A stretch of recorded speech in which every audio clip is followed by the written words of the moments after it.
commencé avec un workshop en master à la Design Academy d'Eindhoven, à Louma, dans le sud de la France, en Camargue, où les salins sont très présents. Et comme en tant que groupe, nous avons été assignés à des matériaux locaux, mon groupe a été assigné au sel de mer et c'est comme ça que j'ai découvert cette matière. Et ensuite, j'ai décidé d'en faire mon projet de diplôme et de continuer mes recherches sur un peu plus d'1 an en fait. Je trouvais ça très intéressant. Je trouvais ça génial de s'intéresser à cette matière qui est super simple, qui est chez tout le monde. Tout le monde sait ce que c'est que du sel, tout le monde en a dans son placard. Et c'est présent sur toute la planète. Si on voit la planète et qu'elle est bleue, il faut se dire que là où elle est bleue, il y a du sel. Donc il y en a énormément.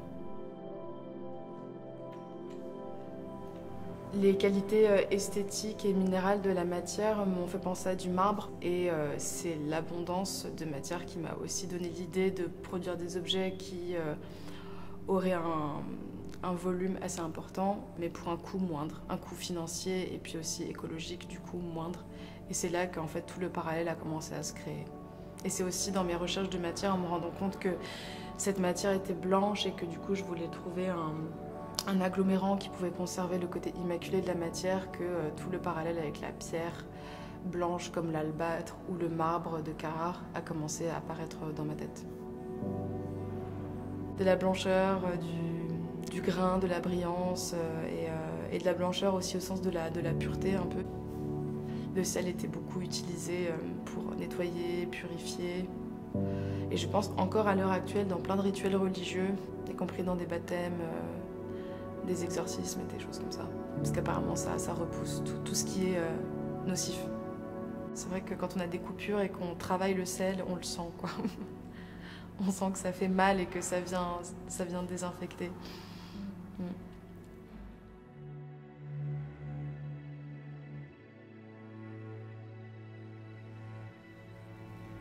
Il y a vraiment quelque chose de presque subliminal dans le travail d'une matière de manière charnelle, en fait, dans le travail manuel, dans la connexion physique.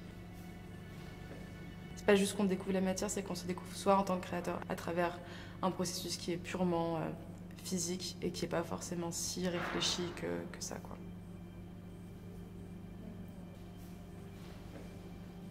J'ai un rapport à la montagne et à la neige qui est très important aussi. Je me suis rendu compte que quand je travaillais le sel, ça me rappelait beaucoup la façon dont je pouvais sculpter la neige quand j'étais petite, parce que en fait la texture est très semblable et même la brillance quand c'est mouillé est très semblable. Et par conséquent, je me suis mis à esquisser une pièce qui aurait un côté très montagneux et très brut, très montagne escarpée. Je voulais la faire entièrement blanche. Et en dessinant cette pièce, je me suis rendu compte que ce bloc allait être un petit peu lourd visuellement. Et c'est pour ça que j'ai retiré 2 pieds qui normalement auraient dû être là et que j'ai allégé au maximum le volume et les courbes et qu'elle est entièrement creuse, sauf sur 2 angles en L qui la tiennent.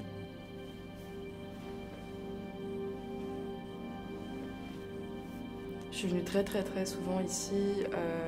Je suis venue au tout début parce que j'étais passionnée de mode depuis toute petite. J'allais voir les collections de bijoux par exemple qui sont exposées au MAD aussi, qui sont magnifiques. Et c'est un de mes musées préférés. De par les thèmes des expositions, la qualité des expositions, la régularité et même le bâtiment en lui-même et l'endroit en fait sont assez magiques et représentatifs de Paris. Je suis vraiment très contente, c'est un peu comme un rêve de petite fille qui se réalise.